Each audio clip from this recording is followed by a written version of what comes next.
how to use Adobe Firefly AI generated images with Adobe Illustrator. In the previous video session, we've looked at basic settings. Because we want to work with Illustrator, if you're creating art, select content type art when you're generating images. Also, composition reference, as you can see, we have different styles here. Let's imagine we want to work on this one. We can download the image, and if you end up downloading a large image and you want to work with Illustrator, I would suggest to you to actually reduce the size first, or else it will eat a lot of resources. Because it's vector based, you can always upscale it. Let's say sample. Alright, now this is a small image. I can open with Illustrator. And now let's go look at the artboard. That's a big artboard. Let's resize it to match that. Okay, now let's Control plus to zoom in. Now we've got an image, correct? What I tend to do, I just create new layers so I can work on. With Adobe Illustrator, when you put an image, as an open an image, it'll give you live trace option. Okay, so you can select live trace if you want, and you can actually go make the thresholds lower. Let's do that to see what happens. Then come out of that. Okay, that didn't look good. Or we can say, okay, how about high threshold? As you can see, you can modify the image like that. Or you can say, all right, you know what? Help me out here, Illustrator. I want this image that I've downloaded from Adobe Firefly, and I want to work with it using vector. Then Adobe Illustrator gives you predefined presets. You can say, okay, let's do a simple trace. That didn't look good. Let's say, how about color 6? As you can see, that was reasonable trace. Okay, let's go with hand-drawn sketch. Maybe that may be ideal. So these are your settings when you want to work with images in Adobe Illustrator, as in images you've downloaded from the Firefly thing, okay? In fact, I'll show you this as well.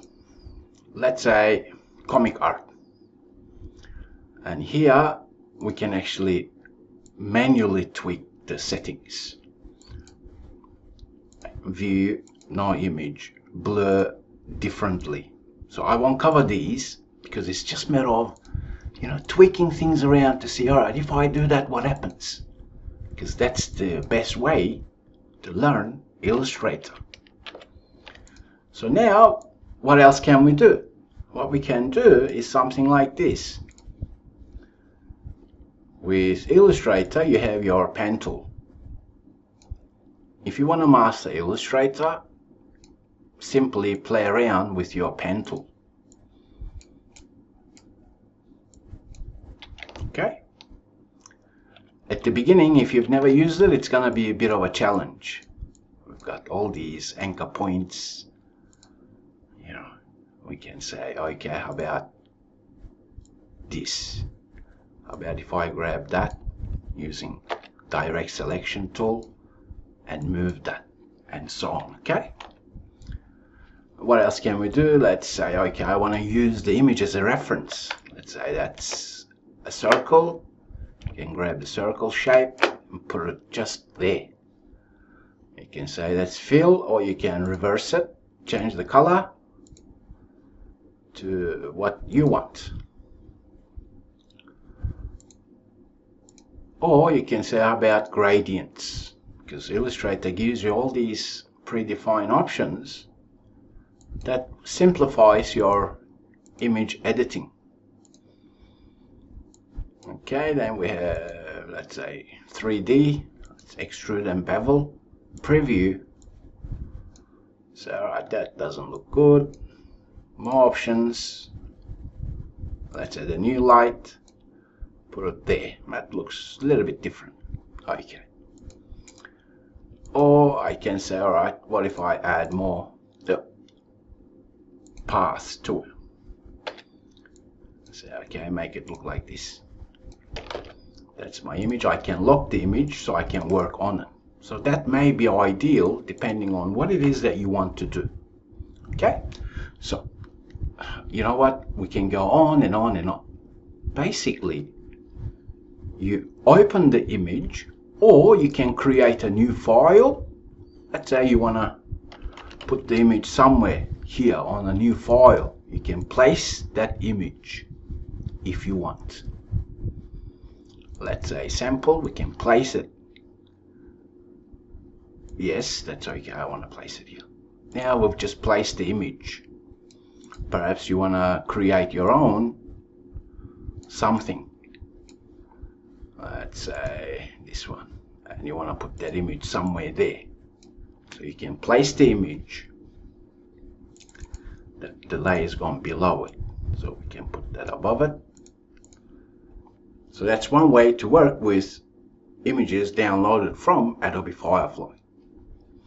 Or, as I've said, you can trace the image using live trace, or live trace with predefined settings. Okay, and then let's press A, direct selection tool. Actually, before we do that, we need to expand the object. Let's expand it. Now we've got all these paths that we can work with. We can zoom in, say, okay, you know what, that path, it's too big. I can make it smaller, or make it that big, and so on. Or I can say, alright, you know what, let me just put more something. Let's say brushes, you've got your brushes. I've got some user-defined translucent brushes. I like these.